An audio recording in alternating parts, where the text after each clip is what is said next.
தமிழகம் மற்றும் புதுச்சேரியில் அடுத்த 3 நாட்களுக்கு பரவலாக மழை பெய்யும் என சென்னை வானிலை ஆய்வு மைய இயக்குநர் பாலச்சந்திரன் தெரிவித்துள்ளார்.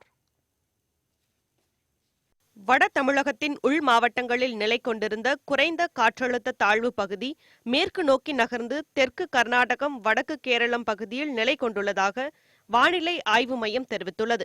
கடந்த 24 மணி நேரத்தில் சேலம், ஈரோடு, நாமக்கல், தருமபுரி, கிருஷ்ணகிரி ஆகிய மாவட்டங்களில் பரவலாக மழை பெய்ததாக தெரிவித்த வானிலை ஆய்வு மைய இயக்குநர் பாலச்சந்திரன், ஆத்தூரில் 6 சென்டிமீட்டரும் குன்னூரில் 5 சென்டிமீட்டர் மழையும் பதிவானதாக கூறினார். அடுத்து வரும் 3 தினங்களுக்கு, அதாவது 14 டிசம்பர் மாதம் 14, 15, 16 ஆகிய தினங்களுக்கு தமிழகம் மற்றும் புதுவையில் ஓரிரு இடங்களில் லேசான மழைக்கு வாய்ப்புள்ளது.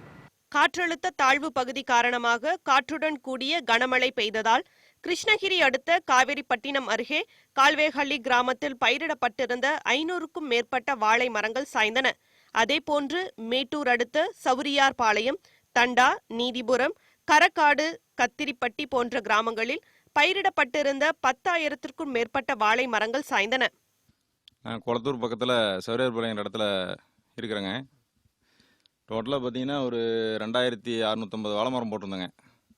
அதில் பார்த்தீங்கன்னா முந்தானத்து மலைக்கு ஒரு 1000 மரம் வேரோடையும் பாதியாக ஒடிஞ்சும் எல்லாம் சாஞ்சிருச்சு. மறுபடியும் நேற்று இந்த மழை தொடர்ச்சியாக பேஞ்சு லைட்டாக காற்றடிச்சிது. உடனே இதுக்கு ஒரு 1000 மரம் சாஞ்சு போச்சுங்க. டோட்டலாக பார்த்தீங்கன்னா 2600 மரத்தில் 2000 மரம் அவுட்டு. திருவண்ணாமலை மாவட்டம் செங்கத்தை சுற்றியுள்ள குப்பநந்தம், பரமநந்தல், கோட்டாவூர் உள்ளிட்ட கிராமங்களில் 10,000 ஏக்கரில் அறுவடைக்கு தயாராக இருந்த வாழை மரங்கள் அடியோடு சாய்ந்தன.